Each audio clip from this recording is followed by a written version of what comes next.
Terdapat jenayah terhadap sunnah. Ada jenayah yang berlaku terhadap sunnah. Yang saya ingin memberikan amaran kepada diri saya sendiri dan pada semua kalian. Dan itu adalah apabila anda mengatakan itu sebagai satu sunnah, tapi sebenarnya ia bukan sunnah. Atau apabila ketika anda mengatakan itu sunnah, tapi anda tidak begitu memahaminya.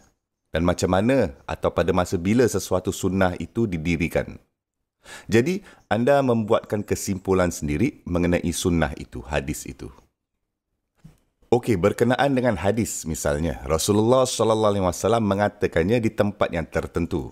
Atau beliau mengatakannya kepada sekumpulan orang tertentu. Atau beliau mengatakannya kepada sebuah keluarga tertentu. Dan anda tahu tak, bila anda terus masuk dalam sebuah perbualan, dan beliau sudah mula bercakap pada seseorang, dan beliau bukannya sedang memberi lecture pada semua orang. Sebaliknya, beliau sedang bercakap dengan seseorang yang tertentu. Oleh itu, mungkinkah beliau sedang hanya berurusan dengan situasi yang special? Itu satu kemungkinan, betul. Okey, sekarang jika anda tidak tahu pasal itu, anda akan berfikir dan membuat kesimpulan bahawa beliau sedang memberikan satu polisi untuk siapa? Untuk semua orang. Jadi, anda ni mesti tahu dan faham tentang latar belakang. Anda mesti tahu tentang konteks untuk sunnah. Anda tidak boleh hanya membaca sebuah terjemahan hadis dalam bahasa lain dan katakan, oh, saya tahulah apa maksudnya. Saya tahu macam mana untuk buatnya. Kerana itu juga tidak adil bagi sunnah Rasulullah SAW. Lepas tu pula, ia juga tidak adil untuk tidak mengetahui bagaimana caranya ia diterapkan, bagaimana ia dimaksudkan. Faham? Dan ini sebenarnya sangat bahaya, perkara besar, kerana orang boleh membuatkan anda merasa bersalah sebab tak ikut sunnah. Hei, tengoklah ni ada tertulis dalam Bukhari. Tengok ni, nampak ni, baca ni. Tetapi ketika anda mengemukakan soalan, bila masanya hadis ini telah disebutkan? Kepada siapa ia telah disebutkan? Bagaimana ia difahami? Bagaimana ia dijalankan? Apa lagi subjek-subjek yang berkaitan dengan satu hadis ini? Macam mana caranya anda lakukan? Kan, orang bertanya kepada saya, kenapa kamu tidak bercerita tentang hadis? Orang selalu tanya saya pasal tu. Mereka bertanya, kenapa kamu selalu bercerita tentang Al-Quran je? Okey, kamu tahu tak mengapa saya berbuat demikian?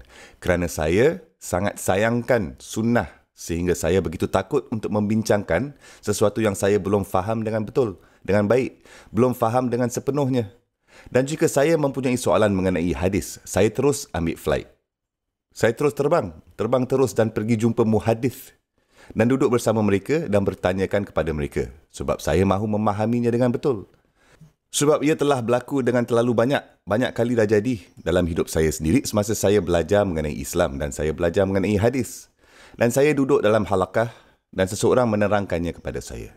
Dan saya fikir saya sudah tahu apa maksudnya itu. Dan lepas tu pula saya mendapat tahu ia salah sama sekali. Terlepas pandang sepenuhnya tentang keseluruhan konteks. Dan saya jadi sangat takut bahawa saya akan dapat mendengarkan kata-kata Rasulullah SAW dan tidak dapat menguraikannya dengan betul. Okey, kajian tentang Al-Quran pula saya telah buat selama 15 tahun. Saya macam tahu apa yang perlu dibuat. Saya tahu tafsir mana untuk dicari.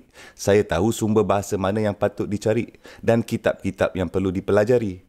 Tapi tentang sains hadis ini adalah satu sains yang sangat rumit. Ia adalah satu sains yang sangat mendalam. Saya tidak mempunyai cukup sel otak untuk itu. Tetapi ada sebilangan orang yang saya kenal yang mencuburi bidang ini. Alhamdulillah. Jadi, saya pergi kepada mereka dan mengambil kesempatan dari peluang ini. Dan saya melakukan ini atas sebuah penghargaan yang tinggi kepada mereka ini. Mereka telah mendedikasikan 40 tahun hidup mereka untuk belajar hanya tentang hadis saja. Dan itu bukannya satu tugas yang kecil. Faham tak? Okey, kemudian pula ada orang yang mempunyai salinan. Ia bahkan bukan salinan tapi versi Google seperti buku-buku hadis. Dan sekarang mereka sudah bersedia untuk memiliki sunnah Nabi SAW. Dan mereka pula bandingkan diri mereka ni dengan seseorang ulama yang telah ceburi bidang ini. Ini sesuatu tindakan yang kurang bijak. Sangatlah kurang bijak. Okey, ada satu cerita ni. Salah satu daripada guru saya yang anda kenal. Satu ketika dia menceritakan bahawa dia membacakan sesuatu hadis. Dan salah satu pelajar Google kot. Dia terus mencelah. Syekh, man qala haza? Siapa yang mengatakan hadis ini? Apakah dalil kamu ini satu hadis yang sahih? Okey, jadi Syekh menjawab. Ia diriwayatkan oleh si dia ni dan si dia ni. Dari kepada si dia ni dan kepada si dia ni. Dan kepada si dia ni dan kepada si dia ni. Kamu tahu kan tentang nama-nama yang diriwayatkan apabila berdepan dengan sesebuah hadis. Jadi Syekh ni telah sebut dalam 20 nama terus dari ingatannya. Lepas tu dia cakap, okey tak tu? Boleh? Pelajar itu jawab, okey, baiklah. Lepas tu kena dengan Syekh, bodohnya kamu ni. Saya baru saja menambahkan semua pelajar dalam kelas ni lah. Kan? Faham? Aduh. Tak boleh macam ni kan? Orang kan selalu overconfident. Feeling je. Aku tahulah kesahihan hadis. Aku ada dalil lah. Kononnya. Kejap, kamu ni sebenarnya tak tahu apa yang kamu cakapkan itu. Kamu tidak tahu. Anda tidak tahu apa yang anda bicarakan.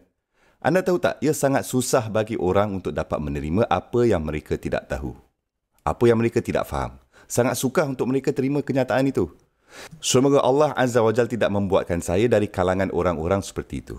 Saya ni tidak mempunyai masalah langsung menerima apa yang saya tidak tahu. Dan saya lebih senang pergi jumpa seseorang yang telah menghabiskan hidup mereka semua untuk mempelajari perkara ini saja. Dan saya akan lebih senang mengambil dengan lebih serius tentang pendapat dan kaji selidik mereka dan bertanyakan mereka juga soalan-soalan yang sukar. Daripada carinya sendiri dalam Google, terutamanya tentang sunnah Rasulullah SAW. Dan saya berpendapat ia adalah sebuah subjek yang sangat-sangat sensitif. Itu pendapat saya. Kamu tidak perlu mengambil atau menerima pandangan saya. Dan pendapat dan pandangan saya sendiri tentang hadis ini sekarang telah menjadi sangat sensitif kerana kajian Al-Quran yang telah saya lakukan. Kerana kajiannya. Semoga Allah Azza wa Jalla membuatkan kita pengikut dan pengamal yang benar-benar setia dengan sunnah Nabi SAW. Dan semoga Allah Azza wa Jalla permudahkan untuk keindahan sunnah Rasulullah SAW disibarkan secara meluas. Allahumma amin.